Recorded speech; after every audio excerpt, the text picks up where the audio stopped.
As soon as they close the door to the aircraft, that's when they begin the safety lecture. I love the safety lecture.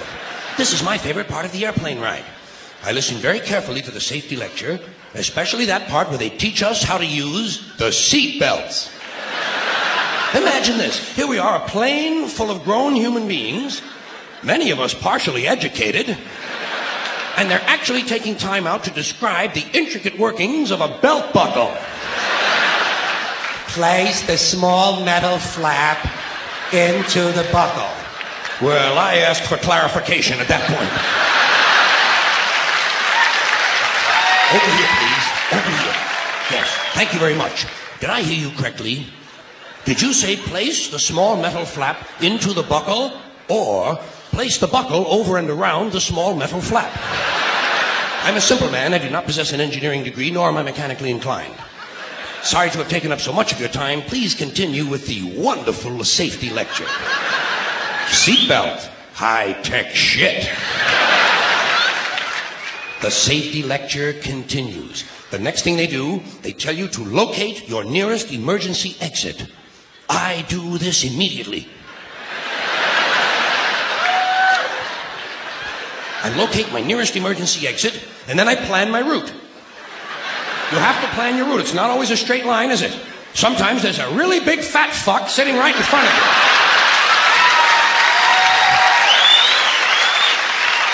Well, you know you'll never get over him.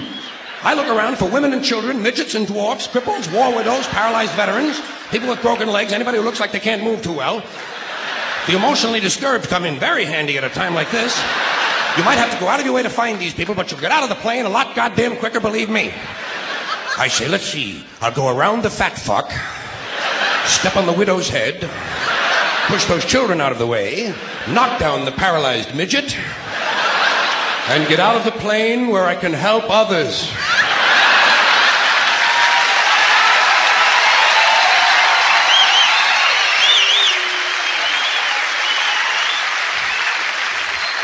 I can be of no help to anyone if I'm lying unconscious in the aisle with some big cocksucker standing on my head.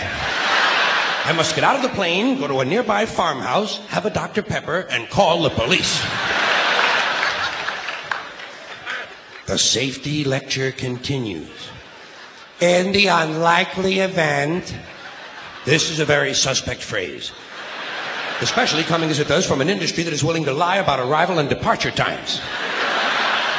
In the unlikely event of a sudden change in cabin pressure, roof flies off.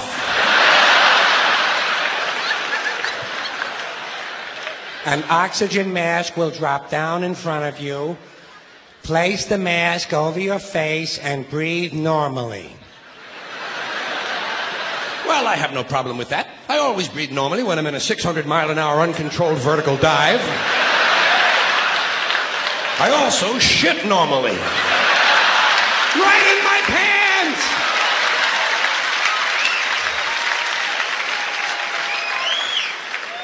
They tell you to adjust your oxygen mask before helping your child with his.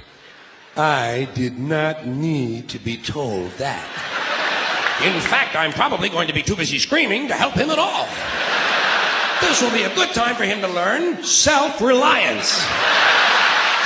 If he can program his fucking VCR, he can goddamn jolly well learn to adjust an oxygen mask. Fairly simple thing, just a little rubber band in the back is all it is. Not nearly as complicated as, say, for instance, a seatbelt. The safety lecture continues. In the unlikely event of a water landing,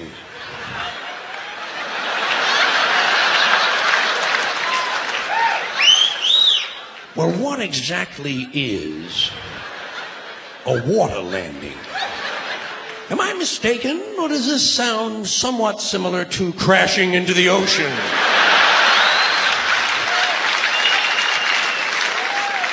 Your seat cushion can be used as a flotation device. Well, imagine that. My seat cushion. Just what I need to float around the North Atlantic for several days, clinging to a pillow full of beer farts.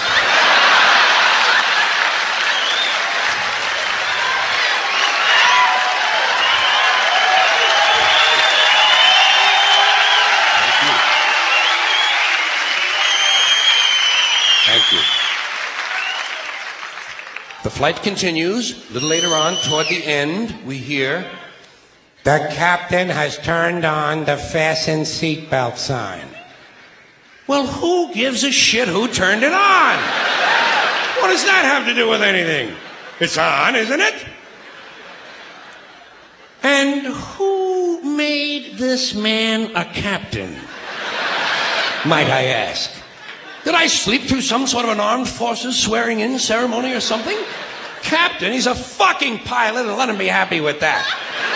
If those sightseeing announcements are any mark of his intellect, he's lucky to be working at all. Tell the captain, Air Marshal Carlin says, go fuck yourself.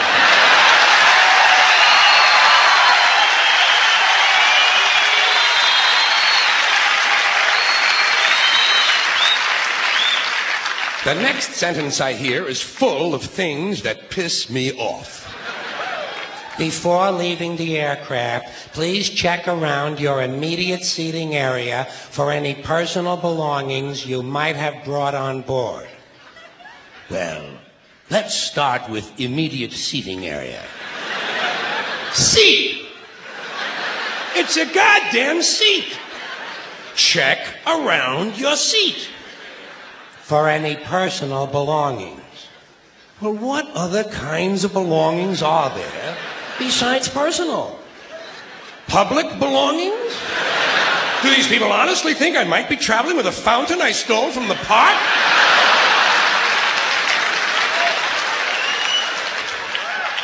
You might have brought on board.